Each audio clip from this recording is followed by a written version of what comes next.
I'm going to start, so you can keep taking notes or communicating quietly while I do this perfunctory sort of bit, that we always have to do. And then we'll do the introductions, we'll do the presentations, and we'll get into discussion. So thank you, everybody, for coming out tonight. This is the January 18th, 2024 site plan, SPRC subgroup for the Goodwill site. We will be holding a hybrid public meeting which enables remote electronic participation as legally authorized by the Code of Virginia per the Planning Commission's electronic meeting policy adopted on July 7th, 2022. Members of the SPRC subgroup for the Goodwill site are participating both here in person and virtually through electronic means. At this time, I'd like to orient everyone to our hybrid environment and cover a few specifics about how tonight's meeting will run. Members of the public may attend the meeting here in person or electronically by using the Microsoft Teams link provided by the SPRC webpage, through the project webpage, through the county's events calendar, and the email notifications sent to SPRC email subscribers. Additionally, there's a dial-in phone option for those who wish to. For our subgroup members joining virtually, if anyone loses internet connectivity during today's meeting, please reconnect with us by phone. Please keep your phones and devices muted until you are called upon. Turn off sound to any other devices around you to minimize interference. For our virtual attendees using Microsoft Teams, please turn off your video feed. I will address when it is appropriate to turn it on in a moment. The Microsoft Teams meeting chat is active to serve two purposes: for the SPRC subgroup members who need technical assistance and for members of the public to add their names to the list of public comment, which will be taken at the end of the meeting. The Teams chat should not be used for discussion. Those who were planning to provide public comment will still need to do so at the end of the meeting, as the chat will not serve as that opportunity. All public comments must be shared verbally for the record during the assigned public comment period. If subgroup members participating virtually wish to recognize to speak on an item during the course of the meeting, please turn your video feed and raise the virtual hand in Teams. I will monitor the video feeds that are on as an indicator of who would like to speak. If subgroup members are participating via phone today without the video option, please announce your name and who you are representing now, and I will verbally check in to see if you wish to be recognized, as you do not have a video feed option. Nope. For our members of the public who would like to provide feedback and comment, you will be called to speak at the end of the meeting and will be allotted 2 or 3 minutes to speak tonight's agenda item. The speaking time allotted will depend on the number of speakers we have this evening. If you wish to speak, please enter your name in the meeting chat for virtual attendees or provide staff with your name if in person, and you will be added to the speakers list. Lastly, this is a public forum. Today's meeting will be recorded and posted to the county website. All information for today's meeting, whether written or spoken, is subject to the Freedom of Information Act requirements. Great, that's out of the way.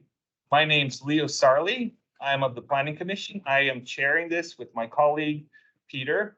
And so now we'll go around and introduce ourselves. Peter Robertson, Planning Commission. Jim Lantelme, Planning Commission.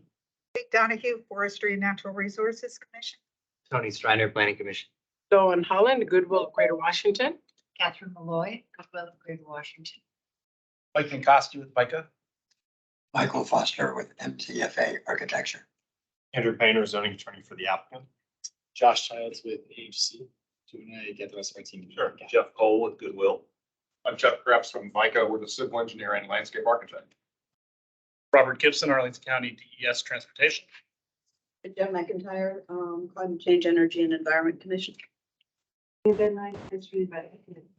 Slatt with the Transportation Commission. Eric Berkey, Planning Commission. Emily Peterson. Kevin Lamb, Planning Division. Aaron Schreiber with Planning Commission. Introducing. Gabrielle. And Gabriella is new, so she just joined the planning. So welcome, Gabriella. I missed Mia. Mia Bagley, Planning Commission. Great. All right. Now that we've met everyone, I am going to turn it over to Kevin. Oh, thanks, Kevin. SPRC members that are online, can you please identify yourselves? Steve Bernie Cluffin, Byrne. Arlington Heights Civic Association. Bernie Byrne, excuse me. Bernie Byrne, Buckingham Community Civic Association. Thank you, Bernie. Bill Dunn Karen with Guevara, the, Planning Commission. Sorry, I should cue you guys up. All right, Bill, you go first. Bill Dunn with the Economic Development Commission. Thank you, Bill. Go ahead. What's your name? Karen? Karen Guevara, Planning Commission. Oh, Karen, that Karen. Hi, Karen. Our Karen. That's about it. All right. Alice Hogan, Alliance for Housing Solutions. Alice, you're not on my roster. Is that No right? problem. Okay, well, welcome anyways. If you want to speak, sign up and you can join us at the end. Thank you, Alice. Anyone else? Great. With that, now I turn over to Kevin for the staff presentation, and then we'll go for the applicant presentation. For tonight's meeting, let's try to keep it to 10 minutes. Is that adequate for, does that work for you? Yep. Great. All right. All right.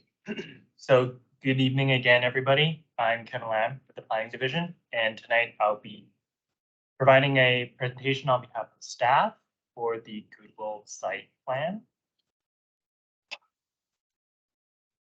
So tonight's agenda is as follows. The topics for SPRC discussion are listed here. These include any project updates that the applicant wants to share. We have transportation, specifically parking and loading. We also have open space and landscaping, green building and sustainability, and then community benefits. So as a refresher, here is an aerial of the existing site. It is located at 10 South Glebe Road in the Alcova Heights neighborhood. It's located at the intersection of Glebe Road and Arlington Boulevard, with the Arlington Boulevard off-ramp, directly adjacent to the site on the property's northern boundary. And currently, the 1.3 acre site consists of the existing Goodwill retail and donation center, some surface parking, and then we also have the exterior donation drop-off zone. So the GLUB designation is service commercial, and the applicants are requesting a rezoning from R6 and C2 to CO 1.0, which is a mixed-use district. And this district is also consistent with the service commercial GLUB designation. So moving on to the proposal, it consists of a new 6-story mixed-use development at a total density of 2.99 FAR. This includes 1.99 FAR of bonus density. The project consists of a larger Goodwill retail and donation processing center, which occupies the bottom 2 floors of the building. And then we have 128 affordable units located above. And then there's also space for a future childcare facility located here, which is planned to accommodate up to 40 children. And as currently proposed, the project will include 178 parking spaces. These are located in a surface lot or surface parking area in front of the building, and then also in an underground parking garage. So speaking of parking, the 178 spaces is less than what would be required per the parking requirements of the zoning ordinance. Therefore, the applicant is requesting reduced residential and retail parking ratios. So the applicants are proposing 110 residential spaces at a ratio of 0.86 spaces per unit, and then also 64 retail spaces at a ratio of 1 space per 499 square feet of retail GFA. And then the applicants are meeting the anticipated parking requirement for the future childcare center at 4 spaces. So these next exhibits show the parking spaces located on P1 as well as in the surface parking area in front of the building. In relation to the various building entrances and elevators. So P1 includes 82 spaces, and there are 7 spaces located in the surface parking area. So kind of looking down here, the retail entrances and elevators are shown in purple, which is a bit hard to see, but this one here. The residential entrances and elevators are shown in orange, so here and over here. And the childcare elevator is shown in red, but I will note this elevator also serves the residential floors located above. So it stops at the childcare center, but can continue up. And then lastly, I wanted to highlight the secure bike parking, which is shown in green. This larger one will hold all of the secure residential bike parking spaces. And there is this smaller area here for the secure retail bike parking spaces. So next up in transportation, I did want to talk about loading. The applicants are proposing 2 standard size spaces, loading spaces located in the rear of the building, which will serve both the retail and residential uses. And then now within this loading dock, there is an additional loading area that is 12 feet wide by 17 feet deep with its own closable door. So it kind of supplements the standard 2 loading spaces in this loading dock. And according to Goodwill, the shipment of donations offsite to other Goodwill retail stores will be conducted by a 48-foot semi-trailer and typically occur outside the hours of operation for both the Goodwill and the Child Care Center every few days. And this exhibit here shows the proposed truck turning movements coming off of Glebe Road. So follow my cursor, trucks turn nose into this drive aisle and then do a U-turn backup maneuver into this space. So the site is pretty constrained in terms of providing adequate truck turning movement, but that demonstrates how it will be done at this site.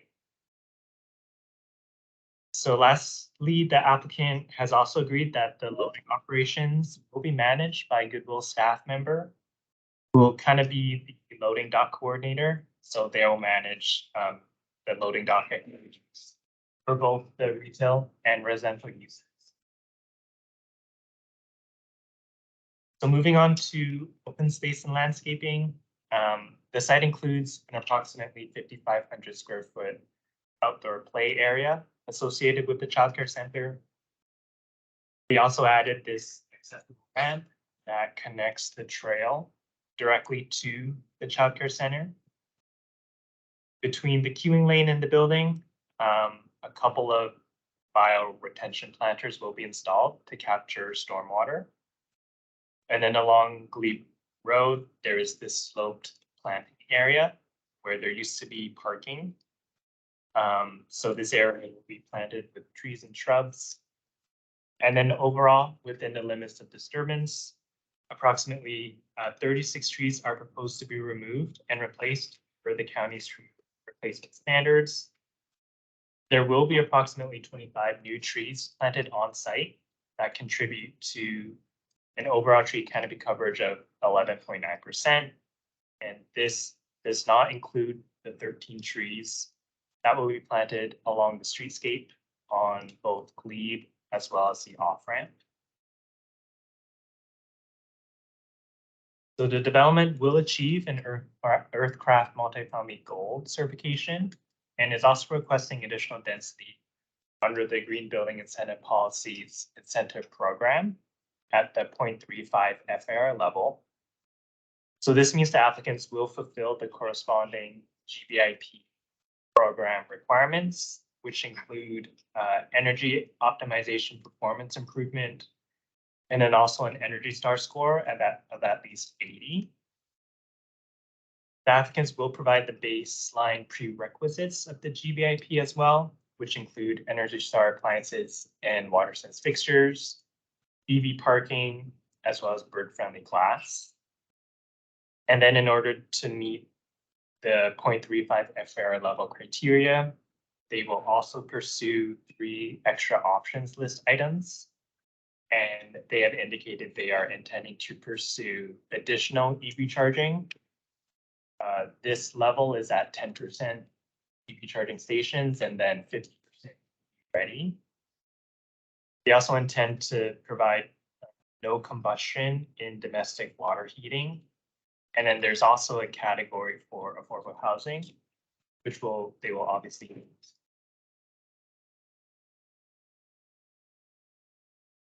And then lastly, in terms of community benefits, obviously affordable housing, there's 128 affordable units. Will be for those at 30% to 60% AMI.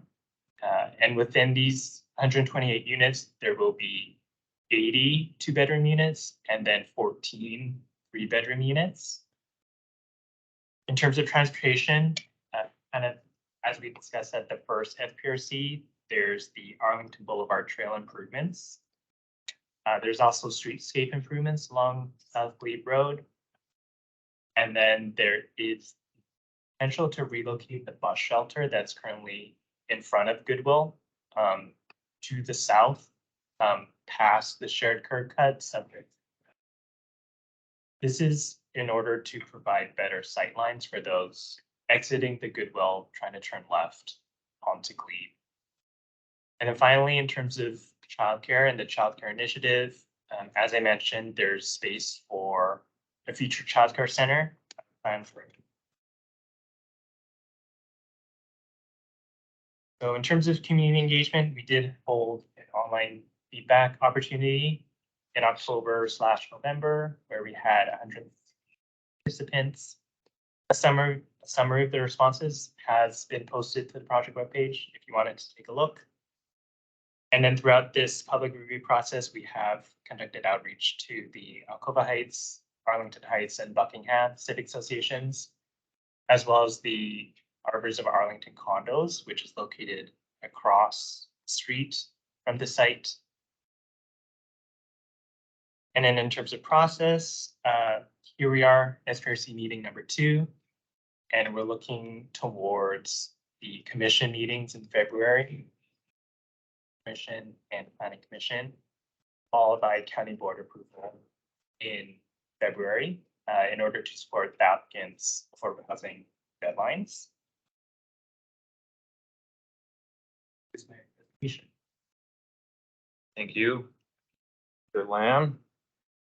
All right, that was 12 minutes. You guys get 12 minutes off? We'll try to do it in. Shoot for 10, but you got a 12-minute. Got it. While he's pulling up the screen, again, my name is Andrew Painter. I'm a zoning attorney at Walsh Colucci. Good to see everybody again. Happy New Year. I'm going to just do some prefatory remarks. I'm going to turn over to Mike to walk through some of the changes that have happened since last time. And then what we'll do, similar to Kevin, is we'll have Mike McCoskey take over the transportation section. Jeff Krebs will do the landscaping. We'll come back to Mike for the sustainability stuff, and then we'll walk through construction schedule, timing, and community benefits. Some of the repeats, especially towards the end of it. So we'll try to go through those. What I wanted to do is just remind everyone kind of why we're here. And Catherine Malloy, who's with Goodwill of Greater Washington, did a very eloquent job last time talking about this being a very unique partnership between 2 organizations. The planning for this has been going on for about 4 years, and there are really 3 design drivers. First is obviously assisting a nonprofit organization in the county with delivering a new donation center and a new retail center. The second is trying to achieve some of the county's affordability goals with an all affordable building. And then last but not least is expanding access to childcare services for the general public. We have greatly appreciated the comments that we received, both in the online engagement forum that Kevin mentioned, but also from staff at SPRC at the last meeting. We have made changes in the last 35 days. We did provide a full resubmission set last Friday. Typically, that's done after the second SPRC, but given the time frame, we went ahead and addressed as many of staff comments as we could. So some of the changes you'll see tonight deal not just with what we talked about last time, but comments that were received throughout the entirety of the process. From where we started to where we are, there have been literally dozens upon dozens of issues that have been resolved. We have added additional plantings along the sidewalk on South Glebe Road, and we'll show you that. It really does create sort of a more controlled space along the frontage of it, and I think provides a very elegant entrance to the southern part of the county as you go across Route 50. We reconfigured the pedestrian ramps at the Glebe Road and exit ramp sort of intersection. We substantially increased the amount of landscaped open space over current conditions, which frankly is not hard to do in one sense, but it's hard to do in another sense. But we'll let Jeff talk about that. The 7 surface spaces have been retained. We have, and Catherine talked about this last time, but we have designated all of them as either handicapped accessible spaces or reserved for individuals with special circumstances, mental health challenges, whatever it might be. But that really does go to Goodwill's mission, and we can talk, I'm sure we will talk extensively about that. We have increased the amount of bicycle parking, and we have also provided more direct access for the residential use and the childcare use from that new off-ramp, and also in the donation drop-off area as well. But again, the application for you tonight reflects lots of changes. We continue to meet with staff on a weekly basis. That was a request by Mr. Lamb and by Rob Gibson from DES that we start meeting weekly, and we've done that. These have been very fruitful conversations, and I appreciate both of them and Mr. Schreiber trying to find solutions and common ground on issues just given site constraints, but also Goodwill's operational needs. So, it reflects all of this. And at this point in time, I'm going to turn it over to Mike to sort of walk through some of the changes that. So, Mike. Well, for the sake of brevity, I'm going to start by commending Mr. Lamb. Very thorough presentation that addressed many of the improvements and fought reaches to accomplish much of what was said at the first SPRC meeting and even beyond. I can tell you, we designed a lot of buildings. We've not designed that many wristwatches, and this building and project has become as precise to achieve many goals as possible. What I'd like to do, great resolution here. Anyway, I hope you can say that better than I can. Great resolution. One of the things that I wanted to point out is, all of us touched on the focus of the west entrance. There's a serpentine ramp to make up the grade for bicycle and ADA access from the high point that gets right up to this entrance. That came up that we have a single file lane that mostly follows the topography with 2 bays for drop off. And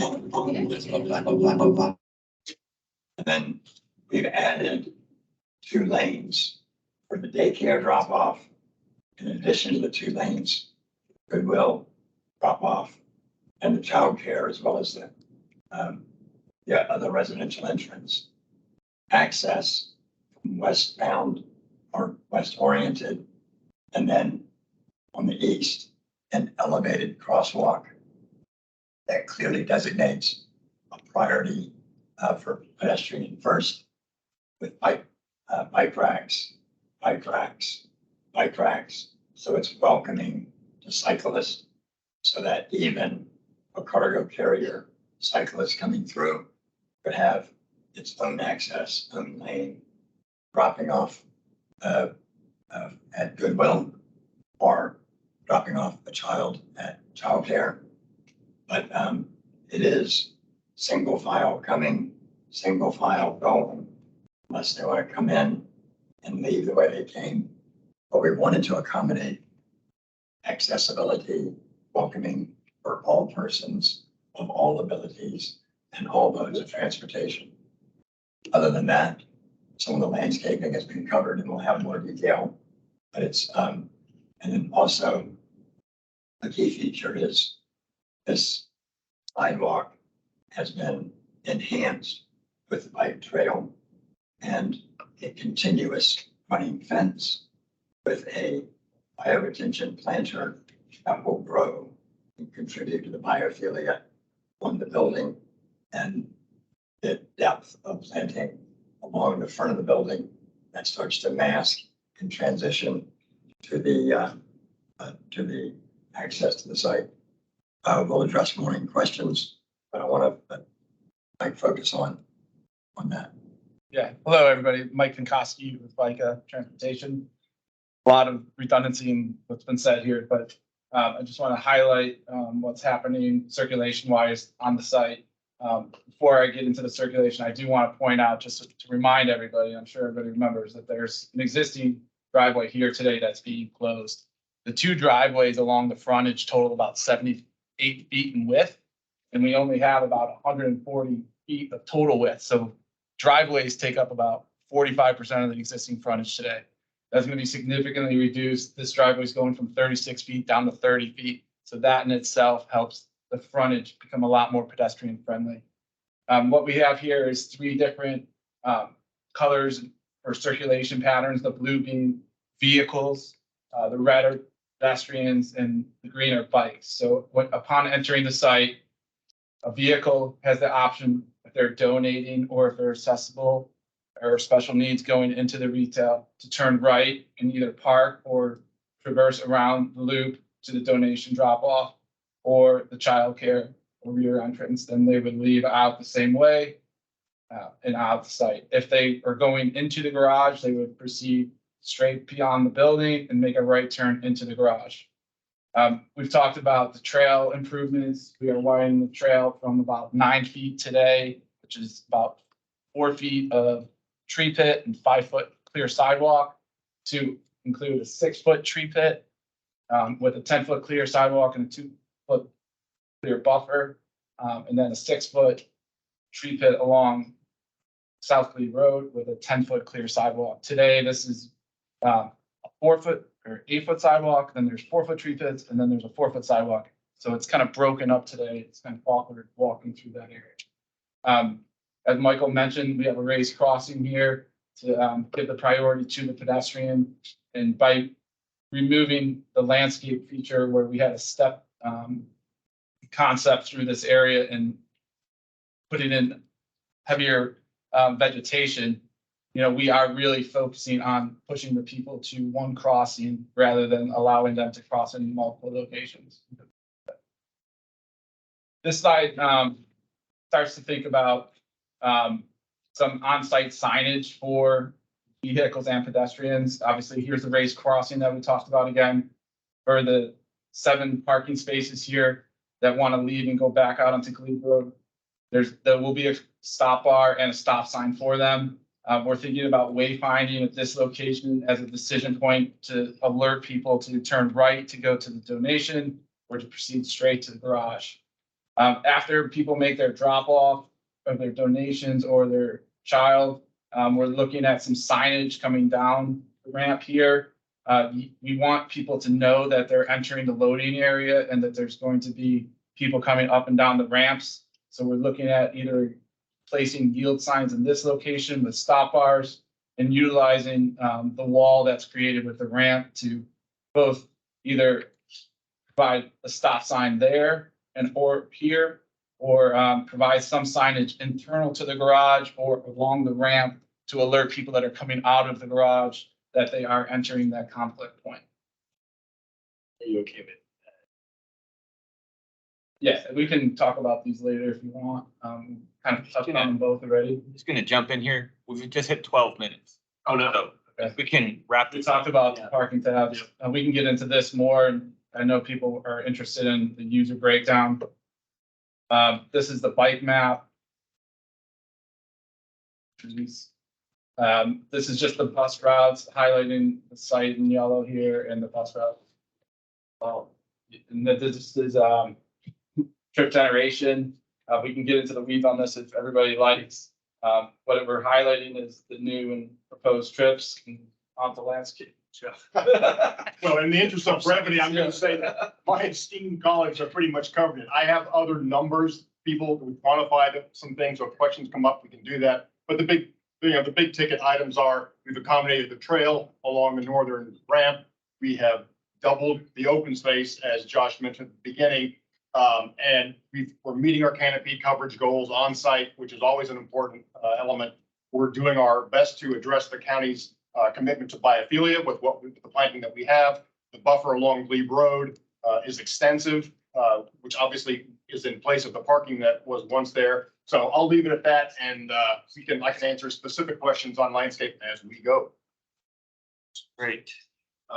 So we can talk about the sustainability stuff, Kevin already did, and then the construction timing. The bottom line is, assuming approval by the county board in the first quarter of this year, we start construction the middle of 2025 and complete it 24 months later.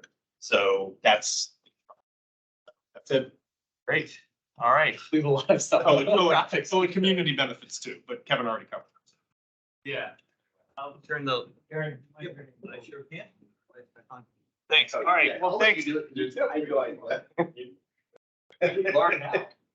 All right. Well, with that, we will now turn it to the committee and open the floor for discussion. Let me just quickly pull up the handy outline that Kevin provided for us.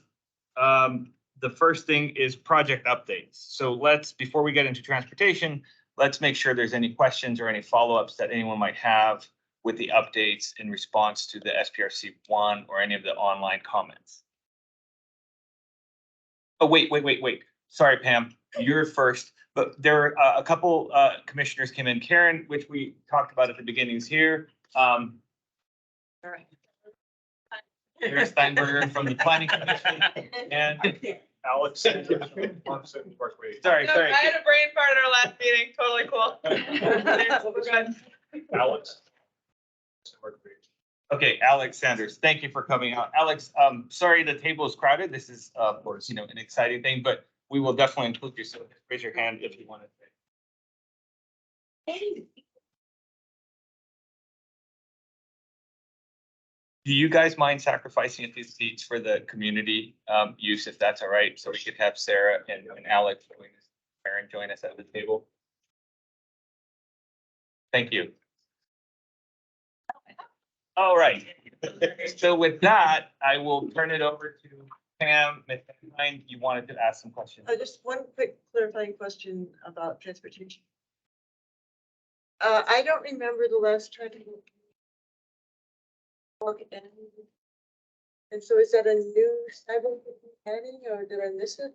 And you're proposing now a 10-foot trail and a 10-foot sidewalk? And thank you for bringing that up. I think that we have been working so hard on that. Staff and the applicant glossed over some of the changes that occurred. And so the Arlington Boulevard Trail, which is an identified improvement in by DES, had it's a new trail along the south side of Arlington Boulevard.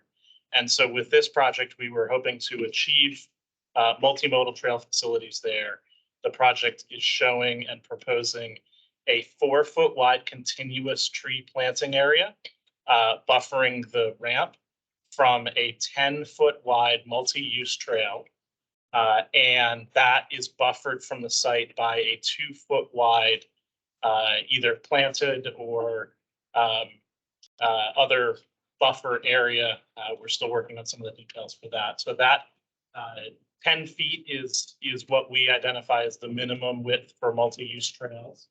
And given constrained locations like this, we support the proposed compromise design that we've come up with the applicant. So there's only one 10-foot item, and it is multimodal.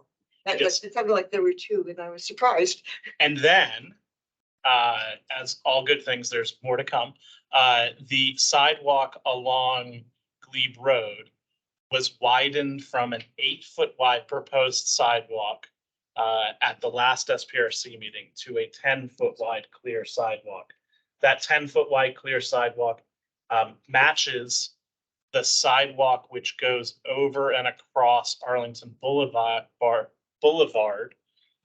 to provide continuity in amenities for pedestrians and cyclists along the west side of Glebe Road. Can I ask one other question? Yes.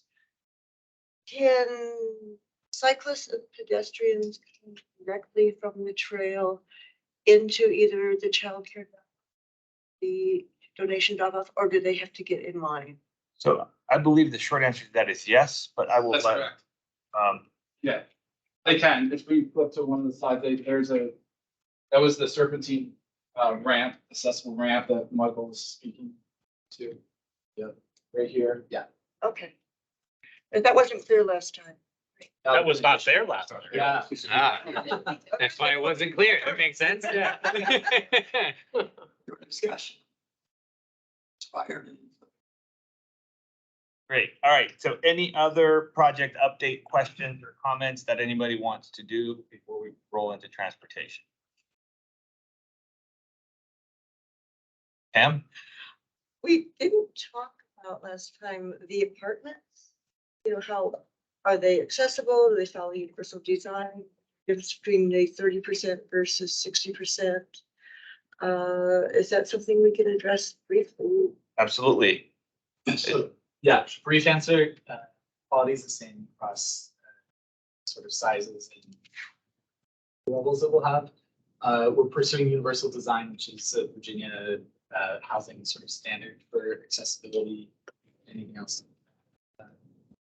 No, they would be all that accessible, visitable, and are adaptable to address a wide range of physical disability challenges. But you don't want to design everything for one because you might have different ones. It's designed to accommodate them. Thank you. So I think, yeah, just to follow up on that, if I may, I think the universal design sometimes has like lower countertops and a few things like that. Are there a couple units that meet that standard? There are. Okay. A couple of them that do, a few that do upfront is the requisite requirement. Because it's 100% affordable. It has the requisite for the upfront, but they're all adaptable to achieve it. Because, you know, day one, anybody with any ability pick an apartment. Over time, somebody comes in as disabled, that they have apartments available. So they're adaptable. Okay. Okay, does that answer your question, Pam? Thanks. Any other questions, Nia? To follow up on that, and thank you, because we didn't talk about that before. So just out of curiosity, have any of you talked with Rosemary Ciotti? And if you have not, I would strongly recommend that you do, especially from the universal design, because she may have some really good tips for you to make sure you know. Rosemary is wonderful. We have a nice relationship, and I'm sure she'd weigh in. Thank you. And I will say, I'm really sorry that Elizabeth, the representative from the Accessibility Commission, I forget the name of the Disability Advisory Commission. Disability Advisory Commission. Thank you, Pam. Was not able to make it. I guess she's in a little bit of a situation, a legitimate situation. So it's unfortunate. And so, you know, anybody that has any input or any questions about that, please bring it up because we're trying to fill in a bit of other. Any other questions on the update from the process from the previous SPRC? Just one thing that has been updated that I do think got lost also. The drop-off area is now a total of 42 feet wide, which supports two 20-foot drive aisles, one for donations and one for residential and childcare services. And correct me if I'm wrong, you're proposing to maintain access through the childcare residential side 24/7. Yes, that's correct. Great. Part of the reason that we widened that to 20 feet was to provide emergency access to that rear entrance, childcare. So now an ambulance could ramp back to that rear entrance. Great. Is this a good point to transition into transportation? All right. I had a specific question about that. I'm a little bit of a criticism, if you will, so I'll be pretty blunt. When you drop off a kid, you don't just sort of, you know, slow down, open the door and let them roll out. You have to park. Right? Fair enough. So I'm a little concerned that the viability of that particular delivery system isn't very effective, because essentially what's gonna happen is, you know, the first parent that gets there is gonna pull up right to the front, they're gonna stop, they're gonna park, they're gonna open their door, they're gonna get out. They're going to, you know, grab the teddy bear and the backpack. They're gonna start unbuckling the 7-point system. And then they're gonna pick up the kid, and then they're gonna walk in, and then they're gonna talk to the person who's they're handing to about how the kid was throwing up last night and if she has any problems, right? Every parent's been there, right? So it's not gonna be like a quick in and out situation. And then there's 8 parents behind that kid that are late for work that are gonna be super frustrated, and their kid is fine, and they just dropped them off really quickly. So, you know, I'm not sure on the viability of this. So do you have any sort of Yes, feedback on that? everything you just said, Okay, 100% true. Okay. Or a suburban daycare. We do daycares nationally, and there are dozens in this city and in this county, including one across the street. But what you said is not allowed. It does not happen so how do you drop off your kid? every morning. Teachers welcome the child at the curb, and the car does not park. And yes, you come to a complete stop. And the teacher unbuckles and takes, and they've got about 12 to 15 seconds to chat, and it moves on. And it's the only way it works. There are not dozens, there's hundreds of childcare centers for thousands of kids every morning in this town that do it exactly that way. And that is the only way you're going to do it in an urban environment, in a mixed use project, which is how it's going to be done. And it works. Great. I would also add, Josh? that there are several ways to get into the childcare center. So another one of them is through the garage. There's an elevator that serves that ground level. A child has special needs. Child has special medical conditions. If there's an emergency or medicine has to be delivered to a secure environment, or designated parking spaces in the garage where you park, unbuckle, take an elevator up to the lobby of the child care center and chat there. You do not hold them up in a car. And just to finish that point, Yes, Mike. at the drop off, we have widened it to 20 feet. So if there is an extreme situation where somebody takes a little bit longer and they're pulled over to the curb, a car could get around them at 20. I did notice that, and I assumed that was. The intent is not to have dual drop offs, it's still to have a single drop off, but there is possibility for a vehicle to get around another. So then the follow-up question, sorry, Tammy, do you mind if I finish? So the follow-up question is, so you have 2 delivery systems. You have one in the garage and one on this driveway. Right. We need 2 delivery systems? I mean, can't we just combine them into a single one? AKA underground? Because the emergency elevator access takes a lot longer, and the waiting in the garage for cars to come in and out is both dangerous for kids, but a few at a time is very civilized, and parents prefer this system and often look for daycare system, childcare facilities that have it. It's safer, faster, and you drop your child with a human being that knows their name. Great. Tenley?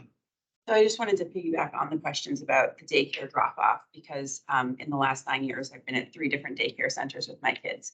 And my understanding is Arlington has stricter ratio requirements for kids to daycare teachers than the state of Virginia. And because there are daycare shortages, since daycares historically don't pay well, and Arlington is a very expensive area to live in, schools have a very hard time maintaining ratios in the morning. So if you have an extra employee who has to be at the curb waiting to take children in, that potentially adds an additional complication to daycares meeting their ratios in order to be operating.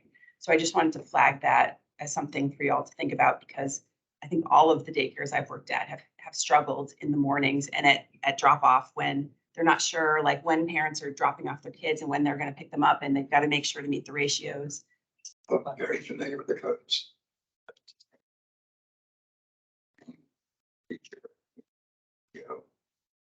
Allowed to be at the curb, greet the child, occasionally go to the restroom, do all the things and still meet code.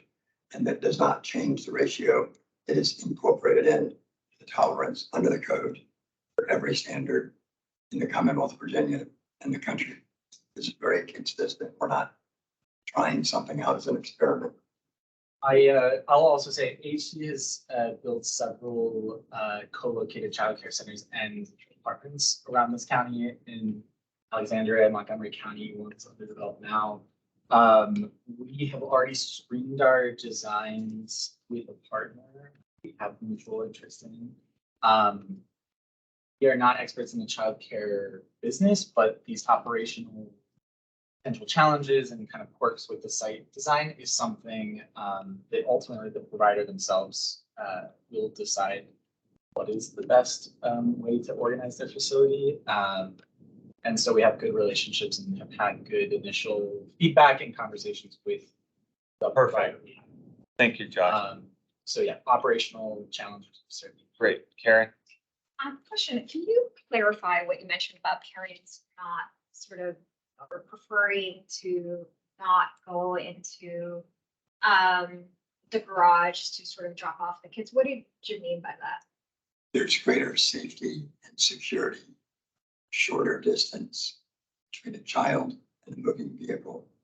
And a garage or parking lot is not the optimum safety equation, but to pull up, stop, talk, child goes in the door, is the least distance and time a child encounters a moving vehicle and is therefore statistically the safest, well-educated community. And this is not me. We do this for many daycare centers. So you're saying statistically, so that means that you have this data about that, along with how when you're dropping off about the efficiency of how it can be efficient to drop off the child and then someone can just pick them up and it's going to be faster for someone to just open the door and let the child in as opposed to having someone to park and then. Yes, all the above. Data efficiency isn't the driving force. Safety is the driving force. Comfort, security, and trust the driving force. Happy to provide plenty of data on it. So as could any credible daycare. It's a preferred model for their operation. Yeah, it could provide us that. Love to see it. Just add one more point, just thinking about the way the garage is laid out and the elevator bank over here. So if you come into the garage, you're going to have to come down to the rear of the garage, park in a space, make a 3-point turn, come back out.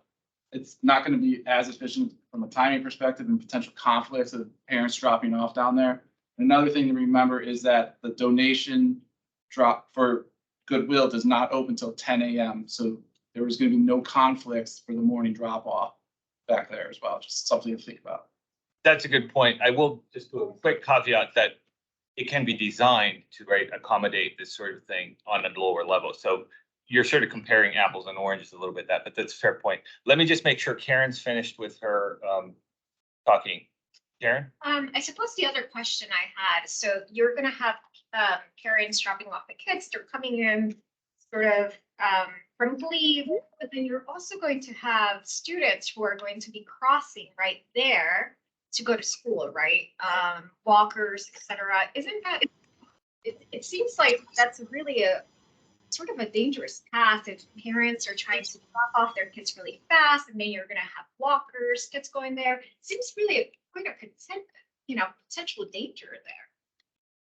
Correct me if I'm wrong, but they would have the ability, the preferred method for pedestrians to access the childcare would be through the new trail off of our Arlington Boulevard Trail in the morning with direct access to the daycare center. Well, I'm not talking about that. I'm talking about the kids who are going to be crossing there to go to. Talking about students that live in this building. Right. That go to take the bus or walk to school. So a couple points.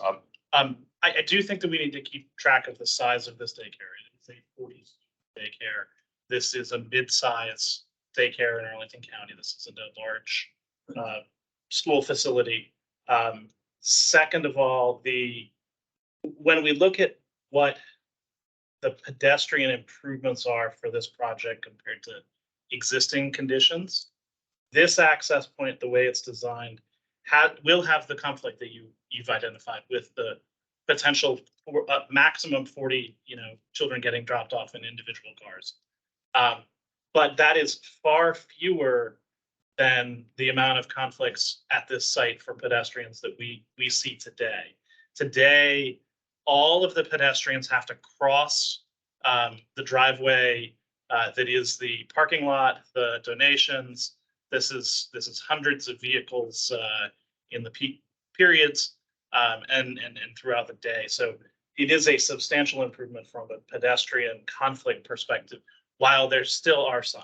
I think But that's. you don't have children currently crossing that are going to. Yeah, well, I mean, you don't have children going to school, but you certainly have children visiting the store and.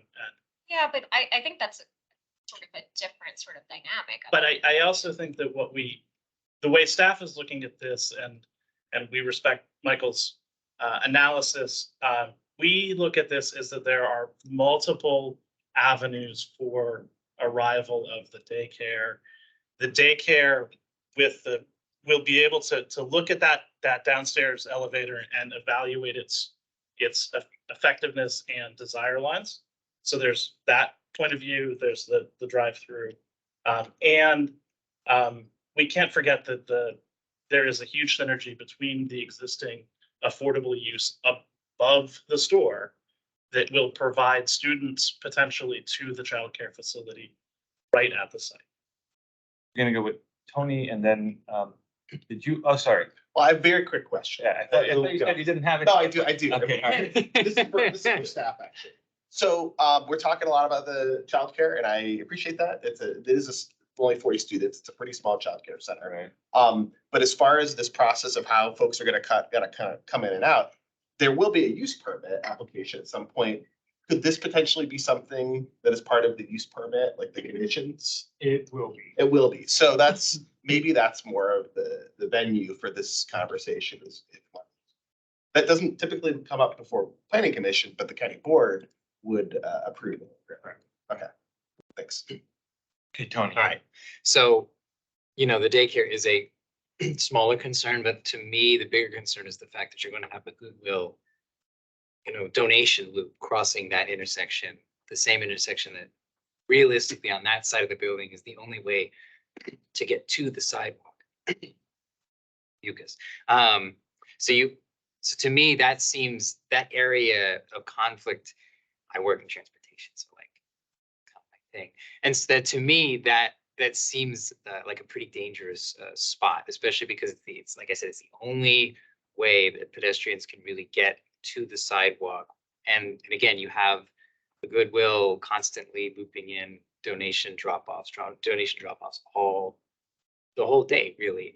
And so to have that be really the only way from the building, to me seems a little sort of short-sighted. Let me get a response and then I gotta go to Jim and then Sarah. With all due respect, this is a tiny site compared to any mall you've ever been to, whether it's Christmas or holidays or not. And the amount of traffic here with an elevated sidewalk and the orient, the wayfinding desire lines and what's going on in proximity to a building. The child getting from the building to the bus stop is the safest distance the child will experience as opposed to crossing the street. The traffic count, volume, sight lines, frequency, and numbers in this, when its worst hour, are safer than most parking lots that a child will go through. Doesn't make it any parking lot.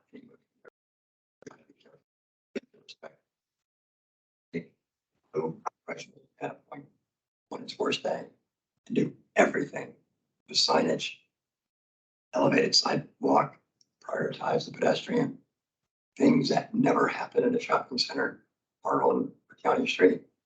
And we do that to further do everything possible. address the safety. So it's not the riskiest part of getting a child to school. I'm gonna, it's a little bit of umbrage with that. That's a good point, Michael, except, you know, there's always a worse example that we can point to and say, look, it's not as bad as that.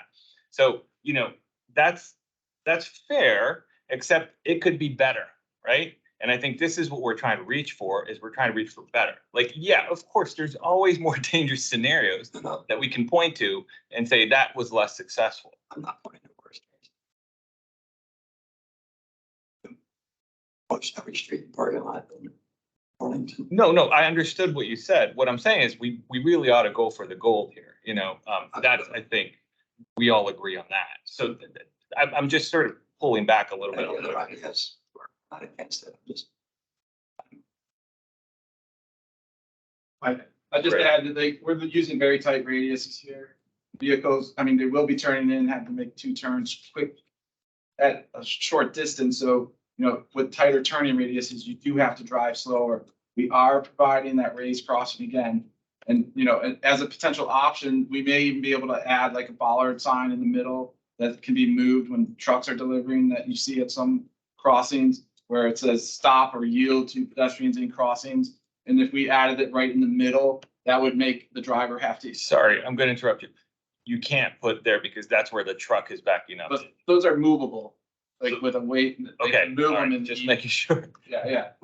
We're agree. Yeah. All right. One last point about the changes in the site. One of the benefits of the underground parking, while you could run all of the donations through the garage, there's that might occur. You might see as many or fewer donations as you see today. That's a calculation. But having the garage for all of the parking associated with the project removes all of the parking pedestrian associated conflicts that you see today at the site. So today, if you go to the site, you park your car, you go into the store, everybody coming between their car and the store is a pedestrian conflict through a large open parking lot with all of the donation vehicles. This has now separated those 2 elements out. I understand there's a scenario where you could have a front door to the building at the back of sidewalk, and that takes the conflict for the donations away. Doesn't take it for the 35,000 vehicles a day driving on Glebe Road, but it does do that. And since this project was here last, the addition of the residential elevator and walkway to the multi-use trail has provided a vehicle crossing on-site free point of access for residents. Great. Tony, any follow-up? Well, yeah, I mean, it's sort of, I really like that undergrounding idea, you know, where you take those spots, and even, you know, there's a scenario where you can plug those spots in somewhere else but I really, when you remove that main entrance there, when you come into the Goodwill site, if you move the building, put it flush with the sidewalk, it's much more pedestrian friendly. You remove that major conflict that literally every piece of traffic has to go through, whether it's the loading trucks through the U-turn method, whether it's drop off or donations or kids, everybody has to cross that one crosswalk. And if you remove that and reconfigure the drop off patterns, you really remove a lot of that pedestrian risk. Great. So here's the order: Jim, Sarah, Chris. Go, Jim. First, I do want to thank the transportation study that noted that between Christmas, New Year's is like when there tends to be backing out onto Glebe. And you didn't consider that. That was the right answer, because we don't want to design around Christmas, New Year's peak use, because that ends up just totally wasted parking for 90% of the rest of the year. So that was really good. I'm happy to see that we're moving that way for transportation studies. That said, this building is going to have a lot of children in it by design, which is good. We need these family units. I'm really happy to see the number of family units that are going to be put in here, but that of course generates children. can children get to the playground in the back of the building, the daycare playground, when it's not being used by daycare, through the building without having to go out the front and along this boat of roads around it? Yes. So they will always be able to get kids out there without having to go on the circulation. There's a designated elevator and stair to that Okay, great. residential lobby. That's important. Other thing about this site is that there's a lot of actually children magnets that are just outside the site. Crossing Arlington Boulevard, there's McDonald's, but there's also, I think there's a Catholic school right by there. And then going the other direction, there's APS facilities and playgrounds and sports facilities that are like a block away. The problem is kids have to cross Glebe Road and Arlington Boulevard, both to get to any of these things.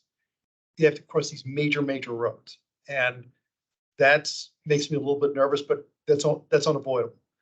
APS, one would think, and I don't know if there's going to be discussions with staff with APS, crossing guard along Glebe is going to be, I think, vital here, because if it generates any number of kids that we think it will, because there are 0 kids there now, then all of a sudden there will be. Also, where the school bus is going to start, where will kids be for school bus? Where that can be the pickup and drop off, because I'm assuming that you can't get a school bus into the site and out again because there's no way to turn around.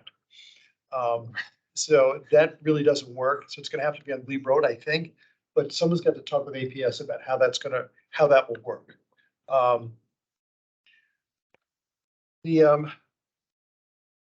So you're hearing a certain amount of my frustrations on this, because and having this moat around it of traffic where we've actually had this before. It came up in Boston, and the planning commission was uniformly like, "Oh my God, this is a horror," and it got radically redone to avoid that. And we were then happy with that. Everybody was happy with it. Here, I fully understand Goodwill's needs, and Goodwill's a really good neighbor and somebody we really want to be able to keep here. I'm just very nervous about having a moat around the building where it's something where we've seen it before and we really just unanimously reacted with this, "Oh my God, why are you doing this?" to it. And if there's any way, the other thing, I guess, part of that is certainly it helps with fire department access because a fire truck can be anywhere around the building. If the building did get pushed up to the corner, would that be an issue with fire marshal in the design of the building? Would having the ramp off of Arlington Boulevard be sufficient for fire purposes? Anyway, I'm throwing these out here because I don't know the answer, and I'm still conflicted on this. I've also my other commissioners, this is very much of a one hand or the other, because there's a huge amount of things that are really attractive about this whole development that I really want to find a way to do. Right. But I'm also really not happy about some of them. And there's this tension here that I'm wrestling with, and I honestly don't know how I'm going to come out on it. So I'm sort of talking out loud here on things, so you know where I'm coming from on it, and whether I don't even know whether some of these can be addressed. But it's sort of what I'm just that's having in good. the back of my mind. That's So good. I'll Thank you, Jim. yield the floor now. Sarah? So I've heard a lot of really interesting and kind of compelling arguments from some of the other SPRC members. I think Commissioner Streiner really hit the nail on the head with several of the concerns that I was trying to express about the site, and I appreciate Commissioner telling me that indicating that he's conflicted about this, because as am I. I don't. Goodwill as a neighbor, as a site, as an entity, has very specific needs that don't necessarily blend well with the daycare. And I'm sort of struggling. I think it was implied before that we're going to have less conflict points because less cars will be using the site than we currently have. And I don't totally understand that argument. Are we anticipating Goodwill will have fewer donations? I didn't understand that. No, I'm sorry. I didn't mean less cars entering the site. Okay. Less cars going through the pedestrian conflict points. Because all of the cars that are going to park at this site will avoid pedestrian conflict except along Glebe Road. They will not go across that raised crosswalk. They will go down and into the. Okay, but that's not, those are, if I understand correctly, those are people who are residents or people who are visiting residents potentially or something. It has nothing. Retail, okay, but it is, sure, people using the Goodwill site to shop there. That they're gonna park in the garage. Except for these 7 accessible spaces that would be. Okay, so it's only people making donations who will be going through. So that's the difference in the reduction of that you were referring to. Right, People and shopping at the store will not be using, will not be going through that conflict. unless they're doing a donation at the same time. And there's a number of parks. Which is, I assume, a lot of people using Goodwill. Right. No, It's a lot. that's not the No. case. It's not. That's not the case. Okay, All right, shoppers and donors are totally Okay. separate. And Okay. so the shoppers are gonna be going in right directly into the garage. okay. And the donations will be done around the back of the building as they are done today. Okay. No, I'm just, But the okay, difference, sheer mental. Sorry. but the difference is parking there now. There is parking there today. And so there's great conflict right there as it is. Can I make a statement? Yes, Don. Interestingly, at this particular location, and for those that live in this area, you should be very proud of course. Folks that live in this area typically are the donors. The folks that shop come from everywhere else in the tri-state area. So that separates that traffic that you're speaking of significantly. What you described, what it is today, is the toughest piece. You're trying to go to you're in the parking lot. I've learned they're called pedestrian conflicts. Yeah. To donate, you're going there to park, you're traversing traffic that's trying to donate. You're coming out, you're traversing again to get your Yeah. car. You're backing into the lane where folks are donating. You're having to go all the way around now to leave. Whereas if the shoppers are underground, that is a much more effective and efficient system than we could ever dream up to that. Okay. No, that's really helpful for me to understand. I wasn't conceptually thinking in those terms. My next question, and that alleviates some of my concern. My next question is there an option whereby donations could happen within the garage as well, so that we're not with this sort of, someone described it as a moat, and that's a very apt description. It does look like a moat. Especially with the blue. Yeah, the blue. Is that an option? It could be a ring of fire. That might be something for Michael to do. I mean, just pick up on something you said. I mean, Goodwill has operational needs too that don't blend well with how we typically view building placement full form site plans. Right. You know, and I think, Michael, your team has looked at, I don't know how many, a dozen different configurations about moving things, and we've landed on this one, but. Well, to string the length of cars needed to not conflict with pedestrians or back out in the glade is probably, given the time, a dozen cars, which is twice as many as the county requires for a drive-through. But we're moving it a lot faster than fast food. With that, to do that underground, which we've studied, doesn't work for any number of reasons, including the setback required from the VDOT off-ramp, which also was confirmed. And Jeff can talk about our meeting with the fire marshal, who can solve it as it's designed, but could not solve it if the Arlington fire marshal had to negotiate with VDOT.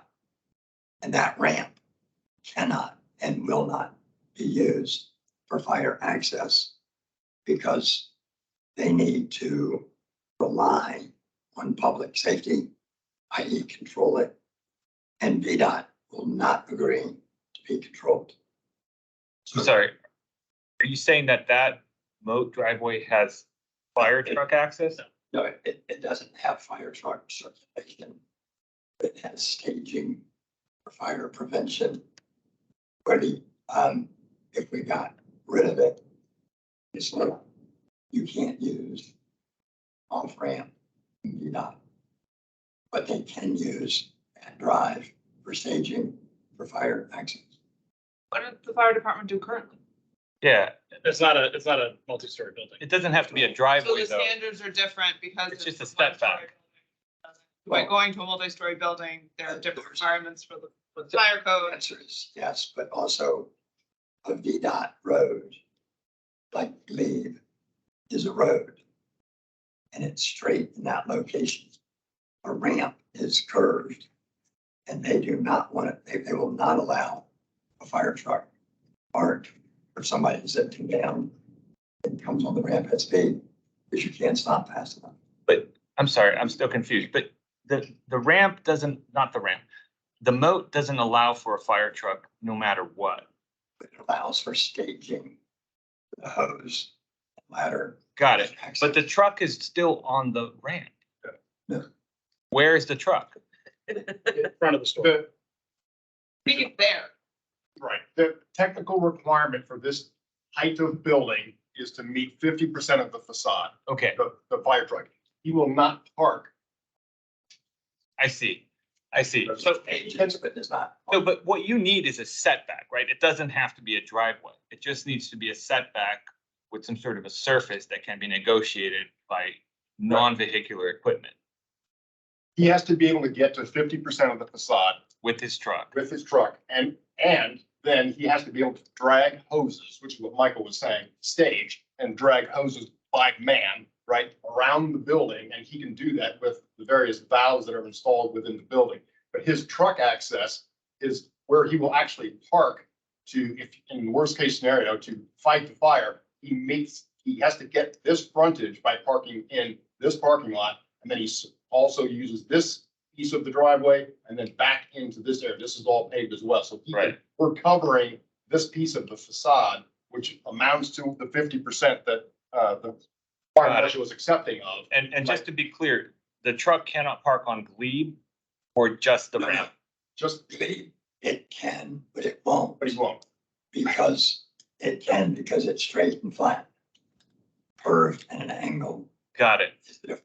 But let's say if the building were on the back of the sidewalk, the fire truck would consider that as part of an accessible 50%.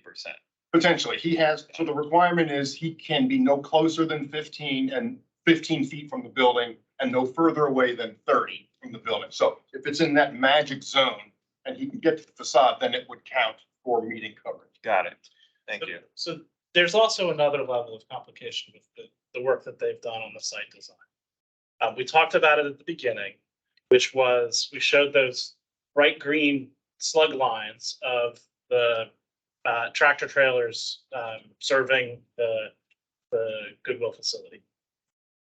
The only way to keep a vehicle from backing up on Glebe Road is to utilize the first portion of the moat, as everybody's called it, right in front of that parking. So if we got rid of the parking, and even the drop-offs other places, it's likely that trucks would need to use that space to maneuver into the loading area. All right, well, okay, that's getting on a point that I think will come up later, but that's a good point. Sarah, are you done or? I had one other question. Okay. It's not per se moat related, so. When it comes to the two lanes, you know, the Goodwill drop off and then the child drop off, since Goodwill doesn't open until 10 a.m., are we accounting for the fact that in all likelihood that second lane will be used for child drop off, or is that not something? It's a garage door, so that's not possible. Should we be accounting for the fact that we might want to be able to drop off children in both lanes if the store is not open yet? From a daycare perspective, no, because then the child and the teacher has to cross. Has to cross lanes. Okay. That won't fly. And there is a screen proposed between the two. Now, what I will say is, I like the fact that there's that space there because it provides some sort of flexibility after we're all going from the discussion. Now, that's Great. And what will it be? if I could add for flexibility. Just go ahead, Josh.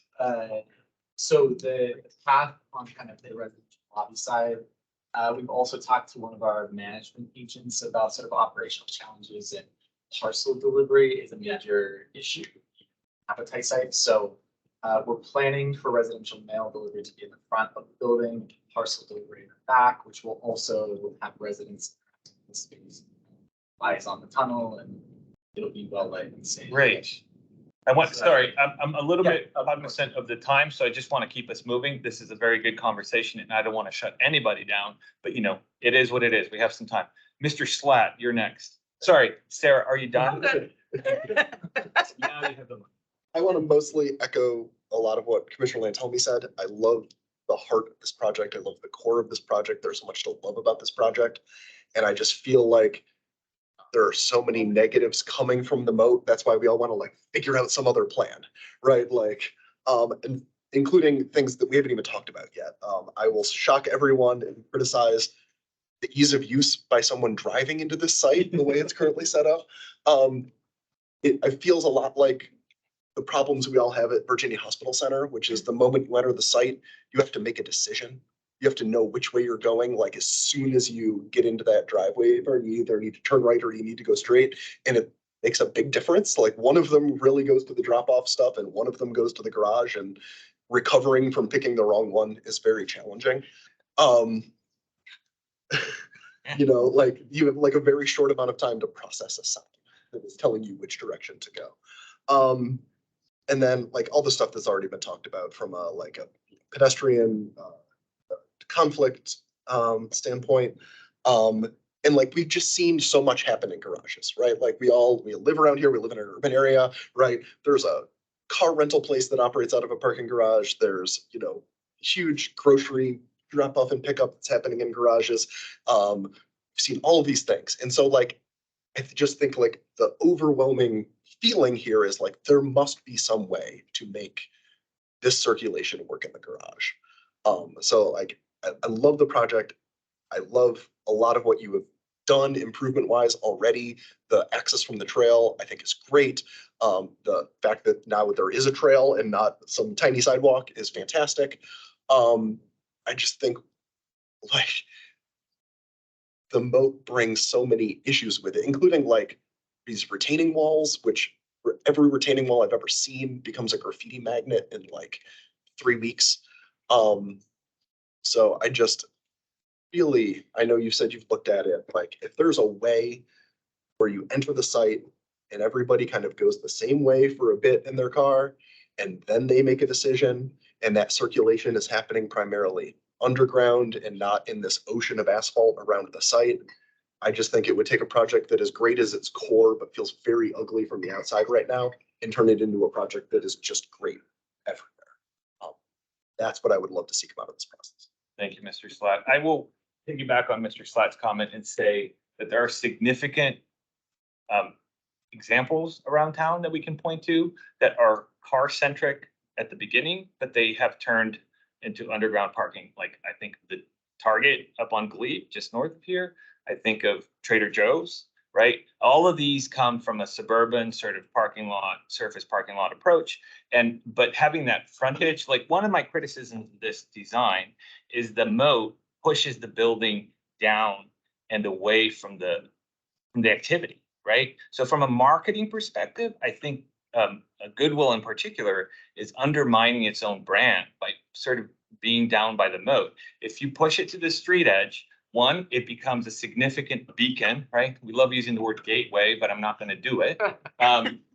You know, at the intersection of Glebe and Arlington Boulevard, it just brings a lot more visibility to the shopping experience, right?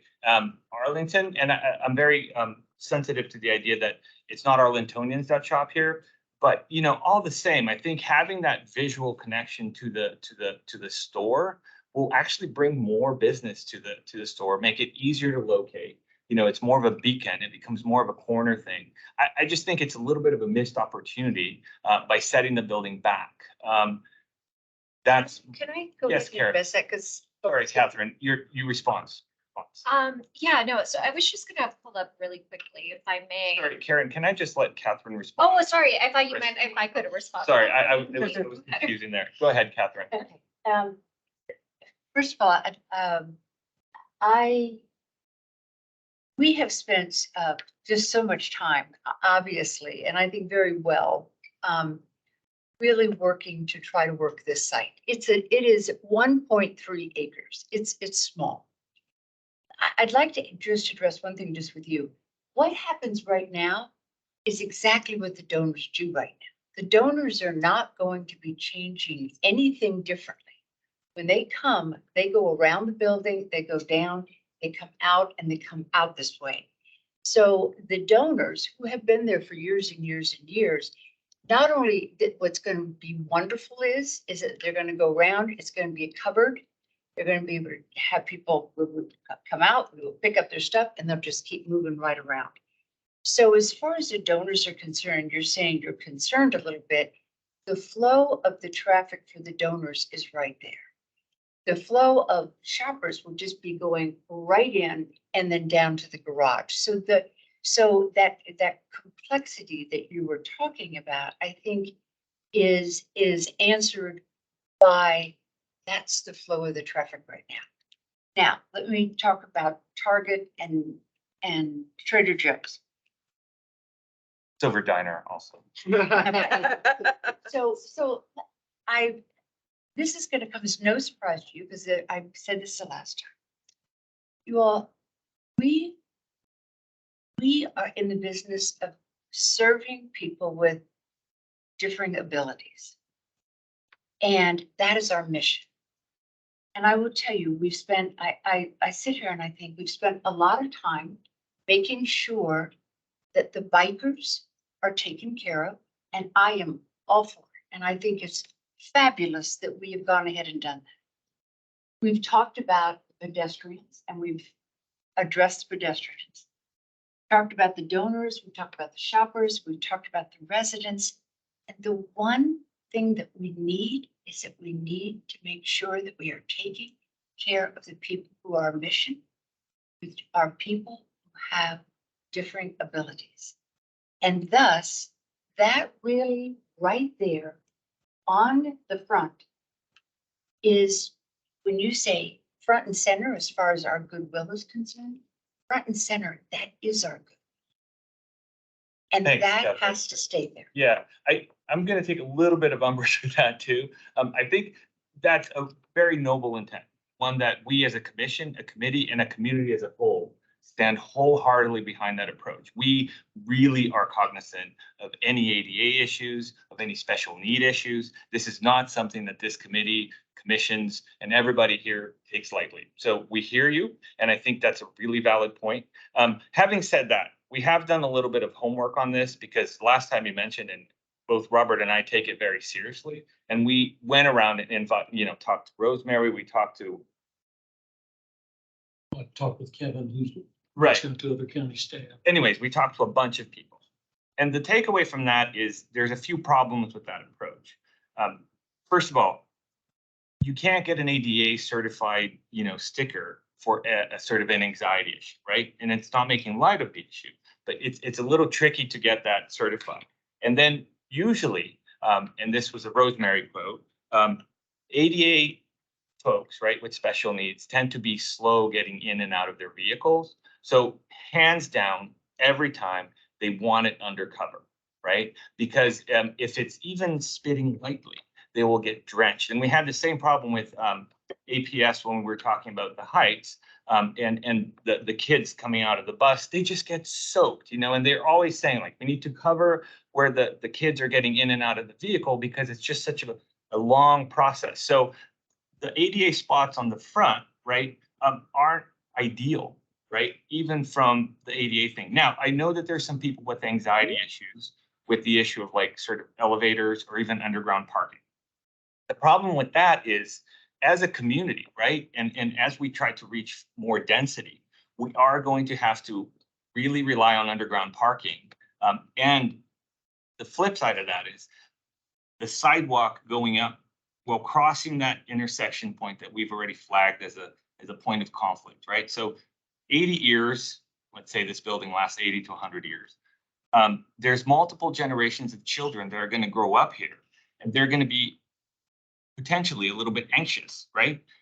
from having to navigate these morning routines where cars are turning, they're turning slow, but there's a bit of a blind spot, right? And in tight turns and things. So it's a little bit anxiety inducing also. And then they have to walk up the sidewalk with cars on one side, parking on the other side, or a truck backing up, let's say, when the semi's coming around. So, I think if we look at the big picture, the cost associated with this front parking, and again, very respectful of the fact that you are being sensitive to a certain constituency, is a pretty high cost, right? On the multiple generations of children that are going to grow up here. So I just want to keep that in perspective a little bit as we all try to do the right thing. Okay, I have a lot of hands up. I'm going to give Catherine a chance to retort my lengthy comment. And then Andrew, I think you're responding to my comment. Yeah. Perfect. So Catherine, then Andrew, and then I'm going to go to Karen and then Nia. Is that all right? Is that okay? And then Dawn, you want to retort also? All right, Catherine, but make it quick, please. After I went on for minutes. First of all, I respect very much your opinion. And I understand where you're coming from. But I have to start this that we, at the very beginning of all of this, wanted to just build a better site for a retail store. And I think we have to remember that in that, we would have, if it was just a retail store and we were sitting in front of you all, and that's all we were doing, we would be having exactly the frontage of our building would have differing ability slots. We would have that as front and center. That's our mission. We've gone ahead and in this whole process have said, how can we join with AHC and build more for the community and be involved in the community by affordable housing? And so thus, we need to go ahead and work very closely in making sure that we're still doing what we wanted and needed to do originally, which was to build a better site for the Goodwill store and donation site, while we are still making sure that we are taking care of affordable housing in the community. Great, thank you. Dawn, I'll go to Dawn first, and then I'll go to Andrew. Sorry, Yeah. lawyers get like slightly lower dip. I'm quick too. So I used to work for Target. Okay. So I'm familiar with the garages and some of those different things. I think one thing that I would just note, because I'm also listening to, we don't like the moat and these different things. I'll probably would dream about that. The difference is at a Target, they don't have donors. They don't have people constantly coming and feeding them things, and they're not shooting those upstairs to their production room and trying to process. You're coming in, and this is the big difference for us. The donors, the donations actually are our back room and our production. So it's kind of difficult to compare us to typical retail because they get their trucks come in their back room. If they had to take their trucks through their garage and run them up to the top, it would be a totally different. That's a fair point, Don, but I think that's not what we're discussing. We're discussing just the surface parking. I think we're I think we're talking though about taking the whole thing underground is what's been said. Fair enough, fair enough. Right? That was the point that came Yeah, up but multiple we're very times. cognizant that there is Okay. a special Okay, I just want to make that point. No, Okay. you're right. Okay, Andrew? No, I was gonna piggyback on that and go back to Commissioner Steinberger's comment. Where it was probably 30 minutes ago, which was, have we looked at other things, other than this for the donation drop off? And that's where I was gonna go after Commissioner Slatt said, when he said, there is the difference that this is donation driven. This is almost, it's not an airport, it's not Virginia Hospital Center, but it's more of like a service oriented institutional use that we're providing here. And when we walk the site, I mean, right now there are those conflicts of people that are coming in and accessing retail and parking at the service lot, and then the conflicts with the donation drop off and stuff. We are now putting the employees and the employees with future childcare and also the retail users underground. So really, what it comes down to with the loop, and I'm ignoring the service space for a second, I'm just saying the loop. You have to have sufficient queuing capacity so that it doesn't back out onto Glebe. And Michael, I was hoping that after her comment, we'd be able to talk to you about that, but you've looked at a number of things too, including pushing everything underground, but there are queuing issues too with that. Also picking up on the comment, so this is not a new comment, but to address the issue. You said if you moved it up closer, you'd have a greater presence On the street. on the street. The problem is, as you know, that the grade here is 7 feet different than here. So if you push it up closer and didn't have this, you would either have literally a moat that you look down in, or you'd be in a bathtub. Up, the glass would start 7 feet above the ground. So Mike, I think that's a really good point, and you're absolutely right. There is grade there. Yeah. Thanks, grade. Which is why the curb cut is not only reduced, but it's shared across 2 properties. And those properties have no ability to change grade. Right. I think it would entail a redesign, right? Where perhaps the housing unit was at the residential entrance would be at a different level than the store, so that the store could be on the grade wherever we end up putting the entrance. But you're right. The grade is a significant issue, and one that, as Commissioner Tenley just mentioned, we're not going to solve this here. We're just flagging a lot of issues to make sure that you guys understand that, that where the commission stands. Let's see, who had their hands up? I think Nia, you had your hand up. Sorry, Karen, I skipped you. Do you mind going after Nia? Apologies. We all want the same thing. Yeah, I know it gets contentious at times, but at the end, we all do want the same thing. So you are meeting weekly now? Oh, yeah. Yes, so should we assume that? Close to perhaps- daily. Daily. Sorry. So should we assume that you will continue to meet on this and parse this out and try to perfect it? Because clearly it's an issue for a number of us. So I would get a nod, the nod is there. Okay. If this continues as it is, it occurs to me, you are giving people a whole lot of credit for understanding all your plans and all your traffic counts and everything. No. Signage is going to be in several languages. You are going to need a traffic cop or somebody there for the first part of this, if you continue with this, to make sure that everybody learns the right way to go. And your signage, will it be in multiple languages? Will it be creative? Will it have some artsy stuff on it? So it makes it so it's going to be easy for somebody of all abilities to understand quickly. Because this is a mess right now, and it's frightening most of us. And I know you want to get this right, and we want to get it right. Now, when the truck is backing up and everything, while I respect your comparison that it's not going to be during daycare times, but it is going to be when it's in this building. Your guy back here at the loading dock, there's going to have to be a guy out there with a truck, or a woman, or whoever it is, at least for the beginning of this, because I think you are inviting disaster. There's going to be a stray kid here, there might be an adult, like, oh, they've gone over here, whatever. So I'm looking to you, because I have tremendous respect for you, that you're going to continue to work on this, because it is a source of tremendous fear for some of us, and how this is really going to work properly, because we want it to work. Sure. We spot trailer movement all the time. That's internally, and even with folks when we contract with trucks, it would be a nightmare if we did. So the But best. I mean, you got a whole lot more going on here now than you've ever had at your Goodwill site. What time will the tractor trailers come? Yes, our plan is to have tractor trailers come off hours in the evenings and before 7 a.m. Okay, but there still might be kids, at night, 9:30 at night on a summer night or something. And that's possible. It's just a reality Sure. check that you need to think this out. so Sure. that you And we it. have that today. We have all different complexities at sites, right? We have But you don't 21 have stores. kids living there. Okay, I just want to flag the issue. We're not going to solve it. Okay. Thank you, Don. Thank Okay. you. Is that it? Are you done with your comment? Karen? Just really quickly, I know that you guys need in the back, for the trucks for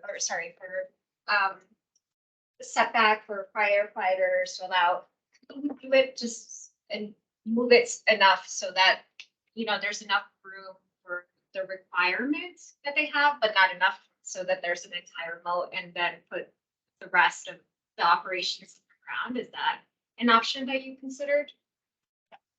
Yes, has been considered. Yes, there's precedent in this county. Yes, the precedents are all rectangular, multi-acre sites.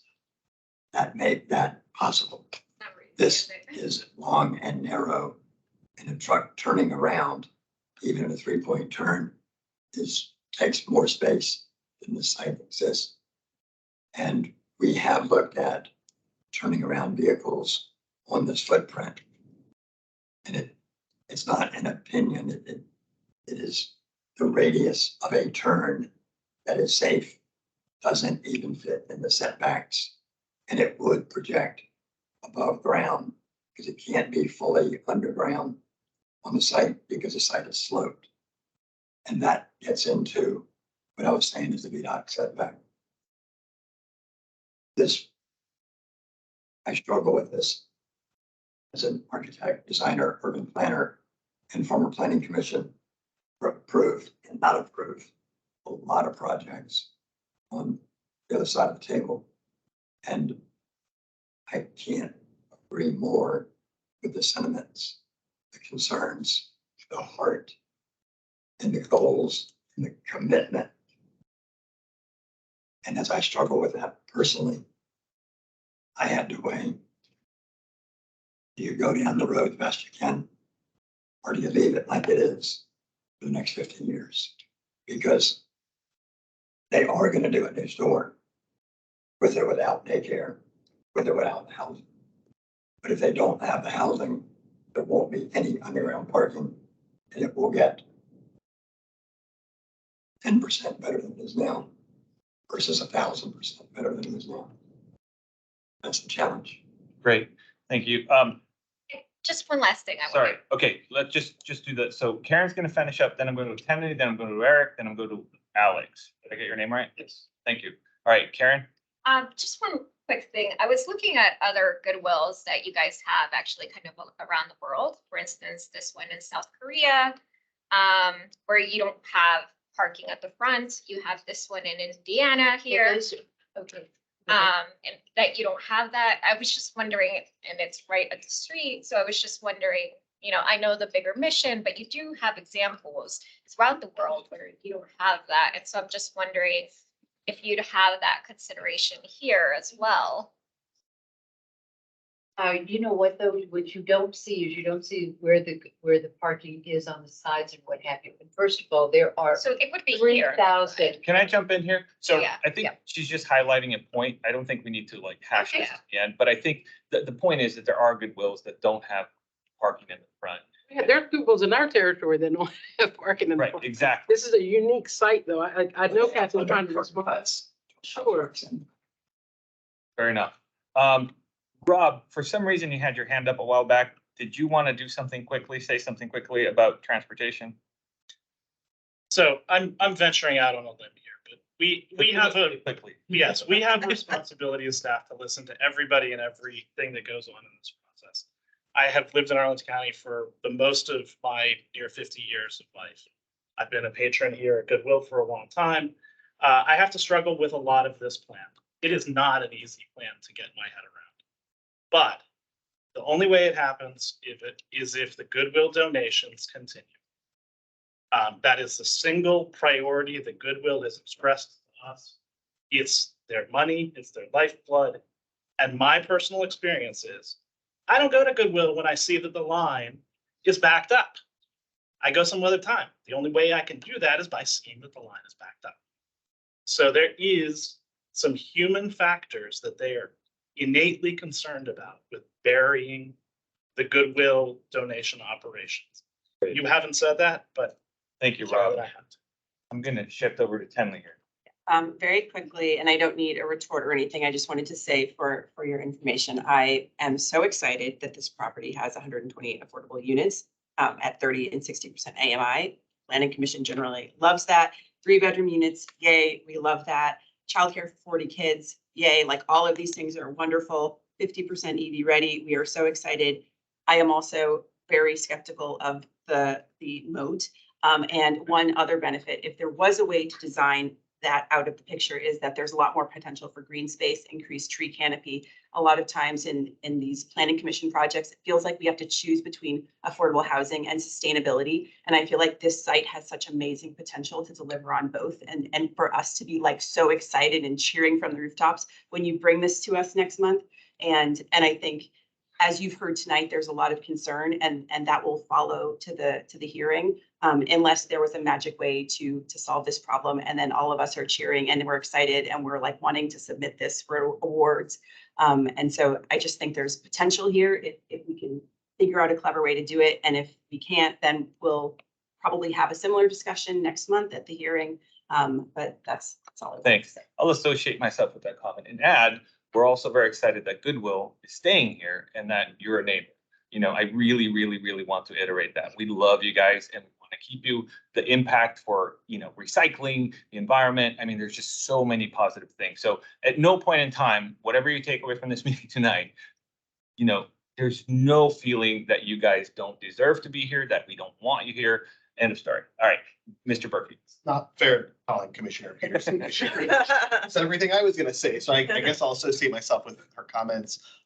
You know, I think we're definitely not gonna come to agreement on the flow. We're gonna, you know, thinking about that. For me, you know, the concern is also the surface level parking spots for some of the reasons I expressed at the last meeting. I understand the applicant, you know, your position and why those are important. I respect, you know, what you're saying. If we could figure that out, where at least, you know, the flow is cars coming in one direction, and for pedestrians, there's at least a little bit more predictability. I don't know that the optimal solution, but I think that's a better place to be if we could maybe at least consider that. I don't get the sense that you're necessarily going to change the flow as far as you know, folks dropping off at this point, but that would be something I'd be very interested in if you would at least consider that in your conversations. Thanks. Thank you, Eric. Alex? It is after 8:30. There are additional discussion topics. Thank that you. I would very much like to hear from about. Yeah. More than 5 minutes at a time. No, fair enough. And I accept your criticism and I take it to heart. Fair enough. It's just been a really productive conversation. So having said that, we're going to wrap up this transportation thing. We didn't talk about loading.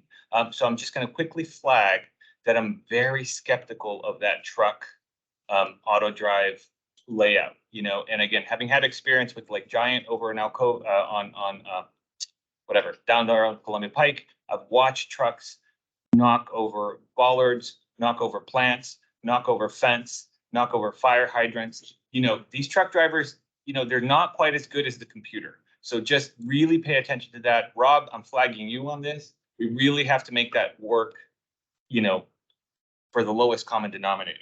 All right, Commissioner Alex, did you want to kick us off on anything on the next topic about open space and landscaping? Well, they kind of ripped right through it very, very quickly in effort to the time limits. I think that you've done good work here with a really constrained site. If my notes correct that you said you were planning on removing 36 trees, replacing all 36, in addition adding 25 new trees? No, well, so the total number of trees to be planted will be 38. Okay, that's the total number. At least at this point. That includes all of the street trees, that includes, so some of them are off our property, right? So the right station includes everything.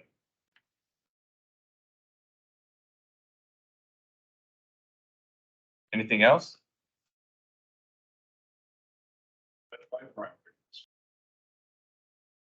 Okay. Why don't we open up both? So if anyone thinks of anything on open space and landscaping, but let's go ahead and also talk about green building and sustainability. Oh, Commissioner Bernie, you want to talk? Yes, I want to talk about the landscaping. First of all, this project really lacks biophilia. I mean, there could be a green roof. There could be even a solar panel on the roof. There's nothing on that roof. There's nothing climbing up. No vines climbing up the building. There's no vines climbing up the retaining wall near the sidewalk, which, as somebody mentioned earlier, that's like a graffiti magnet. Well, if you had plants, lines climbing up that, you wouldn't have the graffiti. I mean, this is really missing some big things. It's kind of like they don't look at it. Now, some details.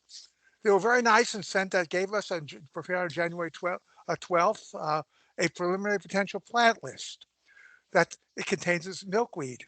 Now, I would the history of the Goodwill site. Goodwill has not been friendly to show any goodwill to monarch butterflies.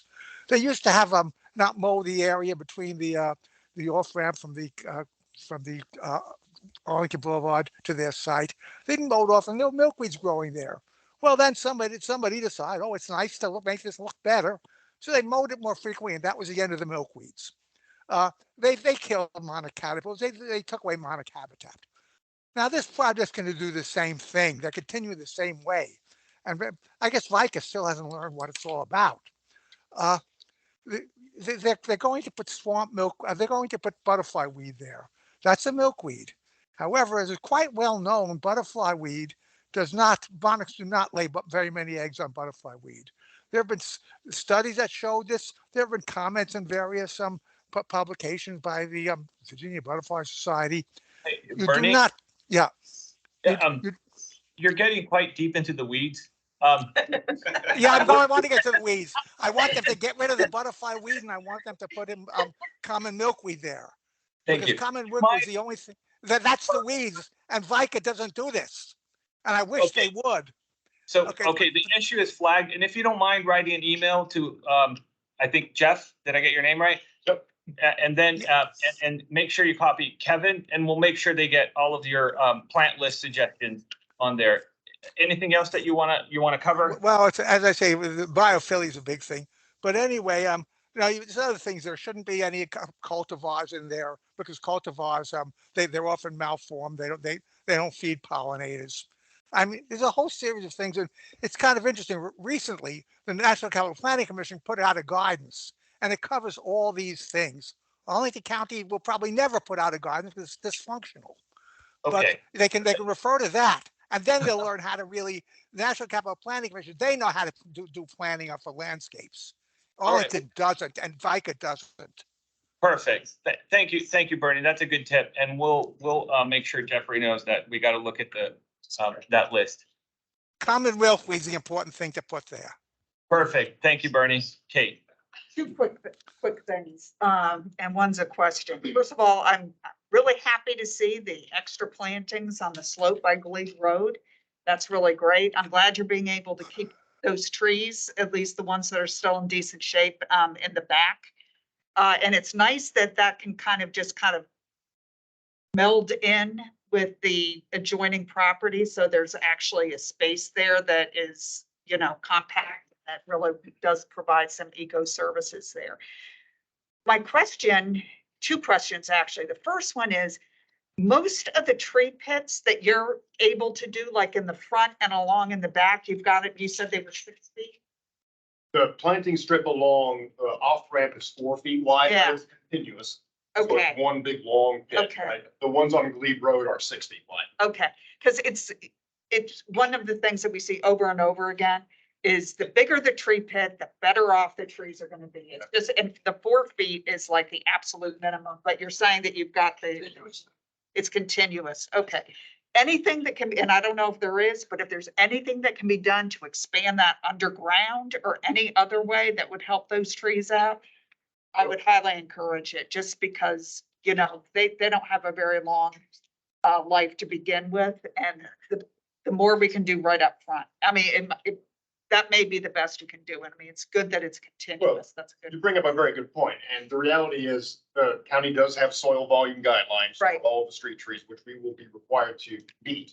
And the continuous soil panel, which is a sort of county standard detail, will help us in that endeavor. Yeah. And if we have to supplement, I mean, the good thing is we're ripping up that entire area, right? So we can replace it with good soil, quality soil. Yeah. And if we need to suspend the sidewalk or the trail to do that, to meet the soil volume requirements, we'll do that. Okay, so good.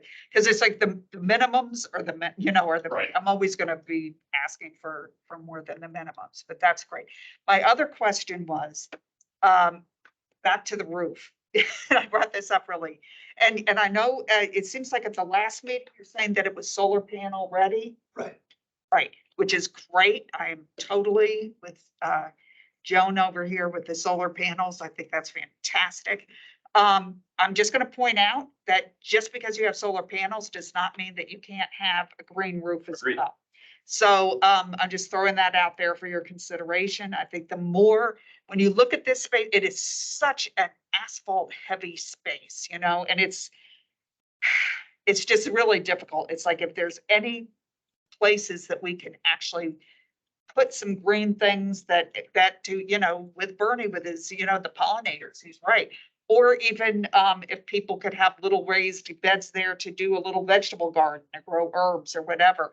There may be some different things that can be do there, but that's a lot of space. And it seems like maybe we could do the solar panels and do some green roof type things at the same time.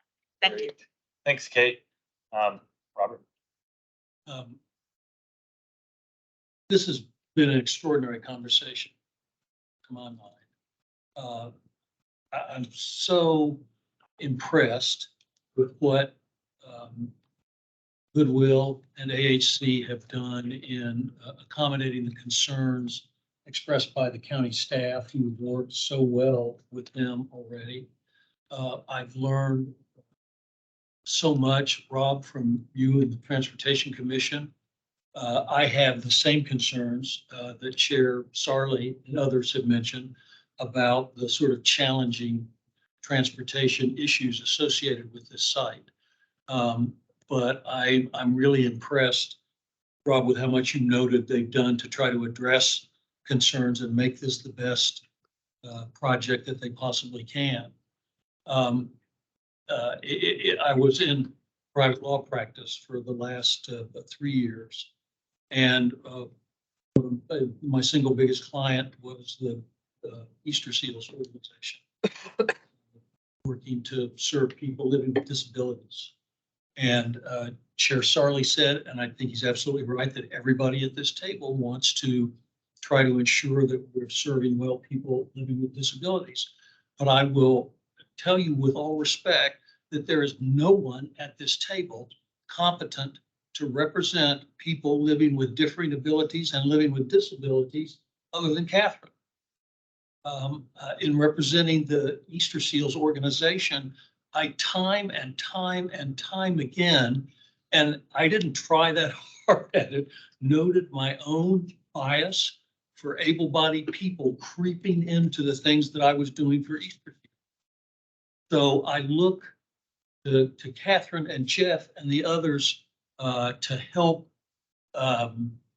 enlighten me about what's important to them in serving that particular community.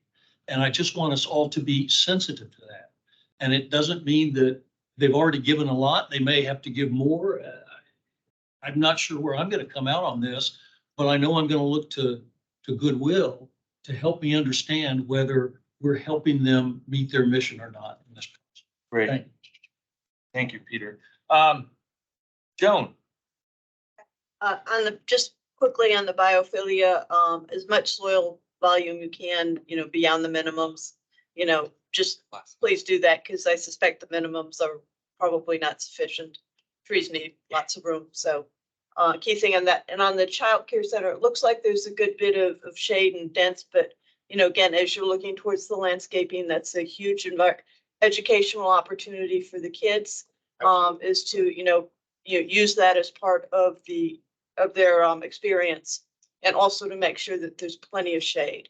Absolutely. Because it's going to get really hot and they need to have that shade. So that's pretty good.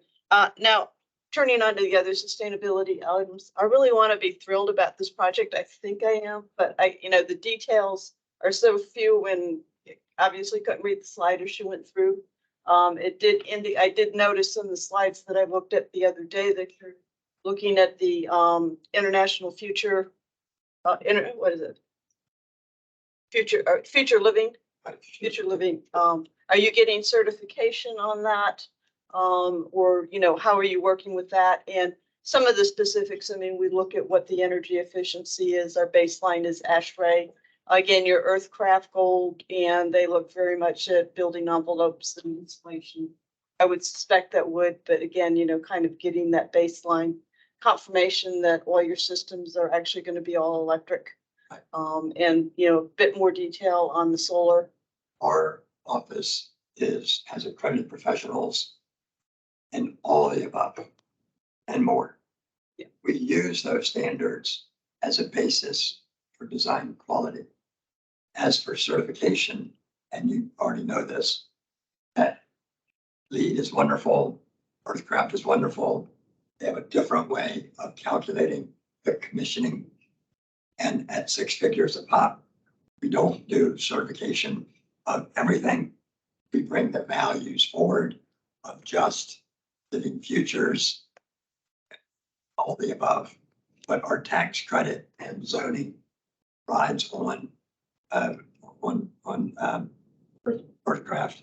Right. So that's the one we're gonna do all the measurements for, because they all are very similar. They all have high standards, but you normally wouldn't do 5, 6-figure exercises to do the registration. We're gonna do one. Yeah. And the one we picked was agreed with the county and tax credit financing. Yeah, just, if you have an energy model that kind of lays out the system, that would be extremely helpful. And I will just point out, my commission meets on Monday.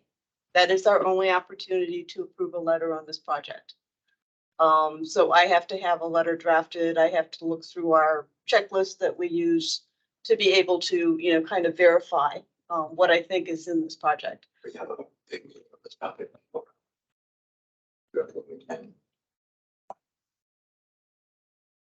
Okay.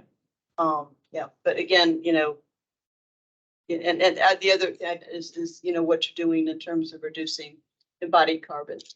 And I know, especially with the future living's perspective, as they look at that issue as well, which most of the others don't. I'm not really hung up on what certification it is. It's actually what you're delivering in terms of the building. And as I say, I'm getting the sense that I should be really excited about this project. I just have to, kind of add confirmation and enough details. And I have to have it before Monday. I'll second Jones, and hopefully you guys can get something to her by Monday. It would be great to get Jones' assessment of the project. Particularly the planning commission really listens to the E2C2 report. Is it all electric? Did I hear that? I think that's what I'm hearing. How about, maybe backup generators? Everything, no gas in this building? I know there's no gas. Appliances or mechanical. Great. So I'm not Okay. water, so I'm not sure. I don't think there's any gas. That's great. Yeah, no, I mean, That's awesome. that's, All right.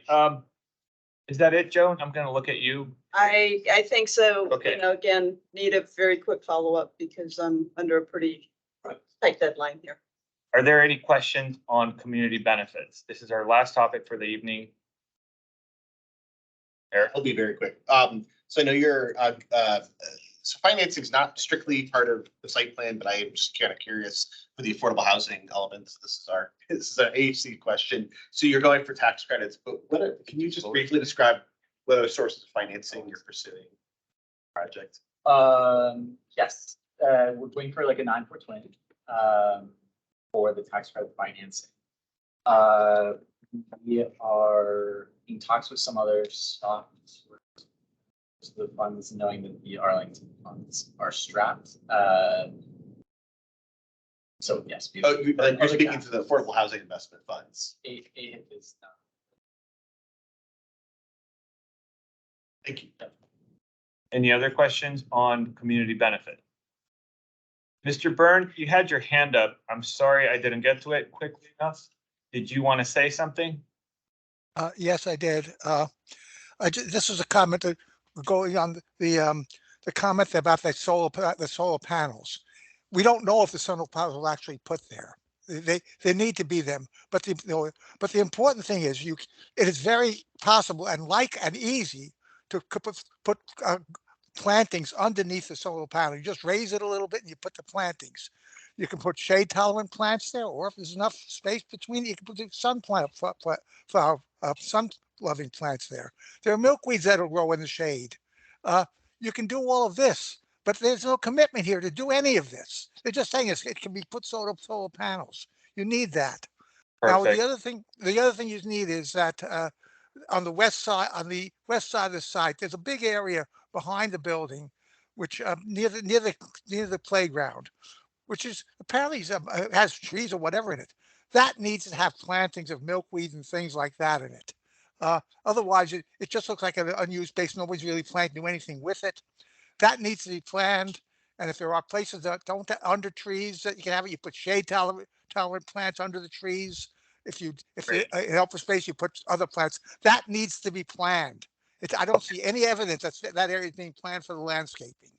You All can right. see that's on the west side. OS, Jeffrey, noted? Noted. Okay. Absolutely. We're gonna have a plant list. All right, well, thank you, Mr. Byrne, and I think that echoes Kate's comment also with the possibility of planting under the solar panels. Having said that, we're about to wrap up. Are there any closing comments or anybody want to make any last parting thoughts? Tony. Very briefly, I just want to say that this has just been a very full discussion, and you will have like everybody in the room to address every aspect of questions we may have. So I don't want to speak for everybody, but I can say personally that this has been a very productive conversation, a very great project, and I'm excited to keep working. Thank you, Tony. We have Stephen online. Dr. Byrne, are you going to speak? Sorry, go ahead, Stephen.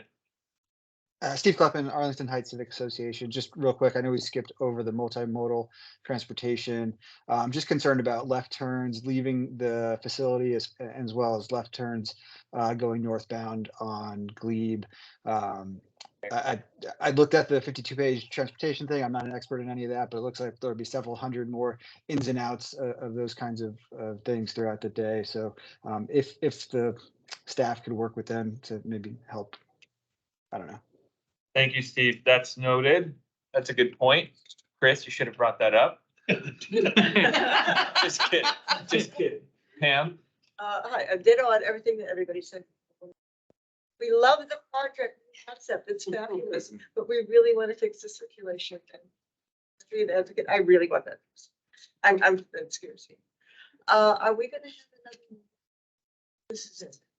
No, this is on a very expedited process. So this is the last SPRC meeting that we have. So all the comments that we can go on for another, I don't know, another hour or so.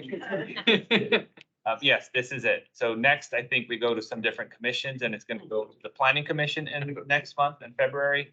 And then I think it's going to go to the county board at the end of February. So Brandon are sending. There's so much stuff that we didn't get to. Yeah, I'm happy to take comments, any In the next few feedback, days. even letters from your respective commissions. I'll incorporate that into the final staff report. Perfect. Yes. That is. Any other comments before we adjourn? Could I just close by saying, Yes, Catherine. thank you. You're Yeah, that's, there's, Kevin, I'm looking right at you because you have been just stalwart at all of our meetings and passing on the comments and what have you. And thank you for, several times you said, we want Goodwill to do what it does, our mission. So I know that you all do. It's been enlightening to go ahead and work on this project. I want to thank all of these people right here because can I tell you something? The hours and the time that's been spent on this has really been incredible. And I think that we will serve the community well as we do now, but better because it's going to be a stronger site. So I just wanted to say thank you. And I felt that should come from Goodwill. Brilliant. Thank you, Catherine. I will piggyback on that and thank staff. There are no public comments. I will thank staff. Likewise, echo Catherine's comment for the great work, the perseverance, the steadfastness. Thank you for the team for doing all the work you do. Please take some of the comments tonight into account. Look seriously at some of these concerns. Everybody here is working from like the same sort of platform. We all want this to be successful. We want this to be the best possible product that possibly can. And thank you very much for the volunteers that come to these meetings in the middle of the night and, take time away from their family, and your input is invaluable. With that, this SPRC. I just have, I would like one final comment. Yes, yes, Bernie. Everybody sit down. If this were in the Roslyn Boston corridor or Bristol City corridor, you would have a build to line where you have to build your building up to the sidewalk. If they had this here, you wouldn't have had that big transportation mess you're developing. And so remember that. Yeah, if you had the build to line, you wouldn't have a transportation problem that the kind that they're talking about. All right, thanks, Bernie. Have a good night. Good night, everyone.